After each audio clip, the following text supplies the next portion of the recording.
ওসমান, আপনাকে আমাদের অনুষ্ঠানে পেয়ে আমরা আপনাকে আমরা কি বলবো, আমরা খুবই উৎফুল্ল এবং আমরা অনেকগুলো বিষয় নিয়ে আপনার কাছে জানতে চাইবো। আপনাকে আমাদের অনুষ্ঠানে আবারও জি ধন্যবাদ খালেদ ভাই। কাছে মনে হচ্ছে যে নির্বাচন সংস্কার মানে কিছু বলা হচ্ছে যে কিছু যৌক্তিক সংস্কার করে যদি নির্বাচনটা না দেওয়া হয় তাহলে বিএনপি যখন ক্ষমতায় আসবে বা অন্য কেউ যখন ক্ষমতা আসবে তারাও আসলে একই সরকারের সমান ফেসিস্ট হতে পারে, গত সরকারের সমান। তো সেইটা চিন্তা করে তাদেরকে সংস্কারের কথা বলা হচ্ছে। আমি এটার সঙ্গে একেবারেই একমত নই। আমি ঘোরতর আপত্তি জানাচ্ছি, তীব্র প্রতিবাদ জানাচ্ছি। বিএনপির সঙ্গে ফ্যাসিস্ট আওয়ামী লীগের তুলনা করার কোনো কারণই থাকতে পারে না। কারণ বিএনপি ইজ এ পার্টি, যে দলটা বহুদলীয় গণতন্ত্র নিয়ে এসেছে। আওয়ামী লীগ একদলীয় শাসন ব্যবস্থা 22 সালে ছিল, আমরা বহুদলীয় গণতন্ত্র নিয়ে এসেছি। আমরা সংসদীয় গণতন্ত্র নিয়ে এসেছি, ম্যাডাম জিয়া নিয়ে এসেছেন। আমরা তত্ত্বাবধায়ক সরকার বিধান পাশ করেছি পার্লামেন্টে, এবং আমাদের কাছে ফ্যাসিস্ট আমরা এখন পর্যন্ত তো প্রশ্নই উঠতে পারে না। আমাদের যে পার্টির স্ট্রাকচার, আমরা যে কাজ করেছি, সেগুলো সমস্ত গণতন্ত্রের পক্ষে গেছে। এবং 14 বছর লড়াই করেছি তো ফ্যাসিস্ট হওয়ার জন্য নয়, গণতন্ত্রকে প্রতিষ্ঠা করবার জন্য।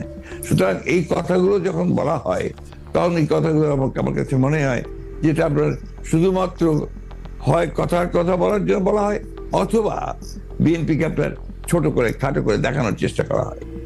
কিন্তু এইখানে তো পাশাপাশি আরো দুইটা সত্য আছে। একটা সত্য হচ্ছে যে বিএনপিও তো আসলে ক্ষমতায় ভারসাম্যের কথা বলছে, এবং সেই ক্ষমতায় ভারসাম্যের কথা বলতে গিয়ে এই প্রধানমন্ত্রী, উপপ্রধানমন্ত্রী, রাষ্ট্রপতি, উপরাষ্ট্রপতি জাতীয় সংস্কারের কথা বলছে, এই বিষয়টি যেমন আছে। এবং বিএনপিও রাষ্ট্র ক্ষমতায় ছিল, তখনও বিএনপিতে আসলে ক্ষমতার ভারসাম্য আছে কিনা সেটা নিয়ে প্রশ্ন উঠেছে। আবার আপনি যদি আমাকে অনুমতি দেন, আমি বলবো যে বিএনপির একজন খুব গুরুত্বপূর্ণ শীর্ষস্থানীয় নেতা জনাব মওদুদ আহমেদ, আমি তাকে কোট করছি, তিনি লিখেছিলেন, আমরা ক্ষমতায় গেলে বিএনপি সাফল্য হবে আরও কম, কারণ দলটি শাসন কৌশলে কোনো উন্নতি হয়নি, দলটিতে নেই কোনো আত্মোপলব্ধি এবং আত্মসংশোধন শব্দ দুটির অস্তিত্ব। অর্থাৎ এরকম কথা কিন্তু আছে। মওদুদ আহমেদের কথাই যে আপনার চূড়ান্ত কথা তা তো নয়। জি, মওদুদ আহমেদ তার দৃষ্টিকোণ থেকে তিনি ওই কথাগুলো বলেছেন। আমি তো মনে করি যে কথাগুলো সঠিক নয়। বিএনপি একটা পার্টি, যে পার্টিটা আপনাকে গণতন্ত্রকে রিইন্ট্রোডিউস করেছে, মাল্টি পার্টি সিস্টেম ইন্ট্রোডিউস করেছে। আগে আমি বললাম, আর রিপিট করতে চাই না। তো বিএনপিকে ওই দলের সঙ্গে বা দলের সঙ্গে তুলনা করাটাকে আমি মনে করি এটা একটা সঠিক তো নয়। আমি মনে করি এটা একটা উদ্দেশ্য প্রণোদিত। শামীম ভাই, গত কয়েকদিন ধরে যেটা হয়েছে যে আমাদের প্রধান সংবাদে পরিণত হয়েছে ধর্ষণ এবং এই সংক্রান্ত সহিংসতা। আপনি বক্তৃতায় বলেন আপনার চেয়ে বড় মাস্তান আর নাই, অন্য দলকে সামলাতে পুলিশ বা অন্য বাহিনীর দরকার নাই আপনার। আপনি তো একা নন, নিশ্চয়ই বাংলাদেশের সবগুলি জায়গায় আপনার মতো এরকম, আমি যদি মাস্তান শব্দটি ব্যবহার নাও করি, এরকম রয়েছে। তারপরও এই ধর্ষণ এবং এই সংক্রান্ত সহিংসতা কেন হচ্ছে? আমি না থাকলে দেশে কিচ্ছু হবে না, কিচ্ছু হবে না। খালেদ ভাই, হয়তো আপনার কাছে একসময় মনে হবে, আরে শামীম ভাইয়ের সাথে কথা বলছিলাম, লোকটা ভালো ছিল কিংবা খারাপ ছিল, একটা কমেন্টস করবেন। বাট ফর দিস কান্ট্রি আমার মনে হয় যে আমরা শেখ হাসিনাকে দরকার, এবং দরকার আমাদের আগামী প্রজন্মের জন্য, আপনার আমার সন্তানের জন্য। বঙ্গবন্ধুকে হারিয়ে আমরা অনেক পিছিয়ে গেছি, এখন ওনাকে দরকার। আমি বলতে চাচ্ছি যে একজন সাধারণ মানুষ হিসাবে, একজন কন্যার বাবা হিসাবে, একজন মায়ের সন্তান হিসাবে, একজন স্ত্রীর স্বামী হিসাবে, একজন বোনের ভাই হিসাবে, এবং আমি মনে করি আমি আর আপনার অনুভূতির মধ্যে এখানে কোনো পার্থক্য নাই, যারা আমরা মনুষ্যত্ব নিয়ে চলি। আপনি আপনার জায়গা থেকে মনুষ্যত্ব নিয়ে আজকে এই ব্যাপারে লড়াই করছেন, কথা বলছেন। আমি আমার জায়গা থেকে মনুষ্যত্ব নিয়ে এই জায়গায় লড়াই করছি। আর সেই মনুষ্যত্ব থেকে একজন পুরুষ হিসাবে আমি প্রথমেই ক্ষমা চেয়ে নিচ্ছি সারা পৃথিবীতে, এবং বিশেষ করে বাংলাদেশে যারা ধর্ষিত হয়েছেন এই পুরুষ সমাজ দ্বারা এবং নিগৃহীত হয়েছেন। আমি সেই সকল মানুষের কাছে, পুরুষ সমাজের হয়ে আমি তাদের কাছে বিনীতভাবে ক্ষমা চেয়ে নিচ্ছি। এই যে যাদের উপরে ঘটছে, তাদের যে আত্মচিৎকার, তাদের যে মানে মনের ভিতরে ক্ষোভ, তাদের যে সম্ভ্রমহানি, যে কতটুকু নির্দয়ভাবে তাদেরকে ধর্ষিত হতে হয়, যার কারণে অধিকাংশ ধর্ষিতাই কিন্তু শেষ পর্যন্ত নিজের জীবনটাকেই ছেড়ে দিতে হয়। এবং অনেকেই শুধু ধর্ষিত তো দূরের কথা, ইভটিজিং এর কারণেও কিন্তু পৃথিবীতে বহু মানুষকে, এবং বাংলাদেশেও আমরা দেখেছি অনেকে কিন্তু আত্মহত্যার পথও বেছে নিতে হয়। আচ্ছা, আরেকটি ব্যাপার, সেটি হচ্ছে আমার আগেকার প্রশ্নের সাথে সম্পর্কিত, যে গণ অভ্যুত্থানের মুখে শেখ হাসিনার দেশ ছেড়ে পলায়ন, আওয়ামী লীগের নিষ্ক্রিয়তা, এক ধরনের মানে আওয়ামী লীগ দেশের রাজনৈতিক প্রেক্ষাপট থেকে বাদ হয়ে গেছে, কেউ কেউ আমাদের মিডিয়ার ভাষায় কেউ কেউ বলছেন যে একটা -1 হয়ে গেছে।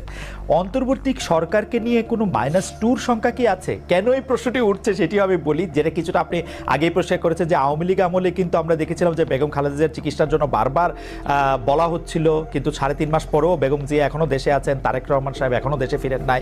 তো এইটার ক্ষেত্রে কি -2 কোনো আশঙ্কা আপনাদের মধ্যে রয়েছে কিনা অন্তর্বর্তী সরকারকে নিয়ে?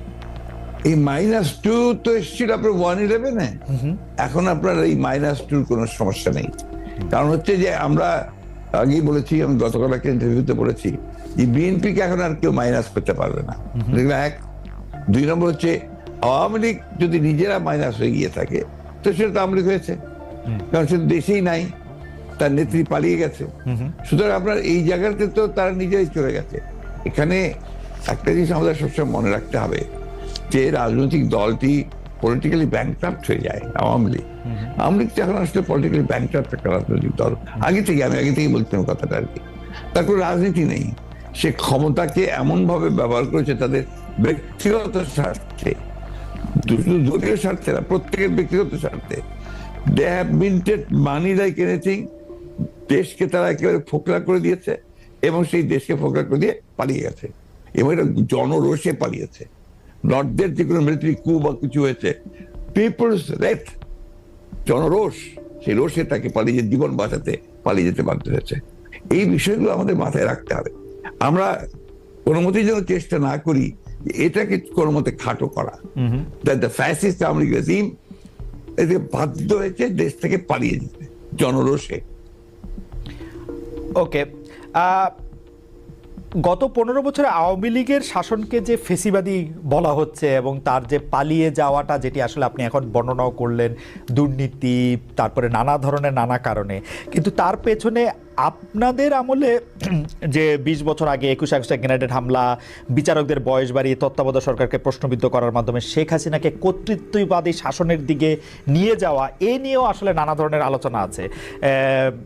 এই দুটি ঘটনা যদি হাইন্ডসাইট আপনি একটু দেখেন, যে মানে যেগুলি হচ্ছে ক্রাইমের ঘটনা, অর্থাৎ হচ্ছে 21 আগস্টের গ্রেনেড হামলা, 10 ট্রাক অস্ত্র, আবার অন্যদিকে তত্ত্বাবধায়ক সরকার ব্যবস্থাটাকে একটা এরকম জায়গায় নিয়ে যাওয়া, এই দুটিকে আপনি আপনার মূল্যায়ন আমরা একটু শুনতে চাই। যে দুটি আপনার 21 আগস্টের যে ঘটনা, এই ঘটনার সঙ্গে বিএনপিকে জড়িত করা এবং বিশেষ করে তারেক রহমান সাহেবকে জড়িত করা, এটা পুরোপুরি ভাবেই রাজনৈতিক উদ্দেশ্য প্রণোদিত। এটা কোনো মতেই বিএনপি এর সঙ্গে জড়িত তো নয়ই, বরঞ্চ আমি মনে করি যারা বিএনপিকে শত্রু হিসেবে চেনে তারা জড়িত, এবং এখানে বেনিফিশিয়ারি কারা হয়েছে সেই বিষয়টা আমাদেরকে অবশ্যই লক্ষ্য রাখতে হবে। 21 আগস্টের মামলায় who was the beneficiary? Beneficiary was Awami League. কারণ বিএনপি ক্ষমতায় থেকে সে এমন কোনো ঘটনা ঘটাবে কেন যে ঘটনাটা তার বিপক্ষে যাবে? এটা গেল 1 নম্বর। আর আপনি যে প্রসিডিংস গুলো দেখেন সমস্ত, আপনি তো একসময় বিচার বিভাগের মানুষ ছিলেন, দেখবেন যে তারেক সাহেবকে এখানে জড়িত করা হয়েছে 4টা আপনার আইও চেঞ্জ করার পরে। সর্বশেষ যে আইও নিয়ে আসা হয়েছে সে হচ্ছে আওয়ামী লীগ দলীয় ভুক্ত কাহার এখন যে আপনার নিজে থেকেই তাদের নির্দেশে সে এই চার্জশিটটা করেছে, যেটা কোনো সম্পর্ক নেই। অন্যদিকে যে আপনার মূল আসামি ছিল, ভদ্রলোকের নাম আমি বলে যাচ্ছি, মৌলানা মুফতি মোহাম্মদ, তিনি তাকে দিয়ে 164 দিন তাকে টর্চার করে তাকে দিয়ে একটা আপনার স্টেটমেন্ট করিয়ে নিয়েছিল। পরে দেখা গেছে যে উনি নিজেই সেটাকে আবার ভোগ করেছেন, বলেছেন যে এটা আমার কাছে আমাকে টর্চার করে নেওয়া হয়েছে। এবং দেখেন কিভাবে কি মারাত্মক ঘটনা, কোথায় চলে গিয়েছিল সবকিছু। এবং he was hang before the trial was complete. তো যে প্রধান আসামি তাকে আপনি আগেই অন্য একটা মামলাতে জুড়িয়ে দিলেন যাতে আসল সত্যটা বেরিয়ে নিয়ে আসে। তো এই কথাগুলো কিন্তু কেউ আপনার ইনভেস্টিগেটিভ জার্নালিজম করে না, যার ফলে এই বিষয়গুলো আসে। আপনারা পলিটিক্যালি জিনিসটাকে নিয়ে চেষ্টা করেন, ওটা দিয়ে why don't you try to go deep into it? আমি বলি, শেষ করি প্লিজ। জি প্লিজ, ইনভেস্টিগেটিভ জার্নালিজমটা সিরিয়াসলি করেন এবং এটাকে ফাইন্ড আউট করেন যেটা আসলে ব্যাপারটা কি ছিল। সেটা করছেন না, করছেন যে বিএনপি কিন্তু সব করার জন্য করছেন। এটাকে আমি মনে করি এটা এক ধরনের রাজনৈতিক উদ্দেশ্য প্রণোদিত। ওকে।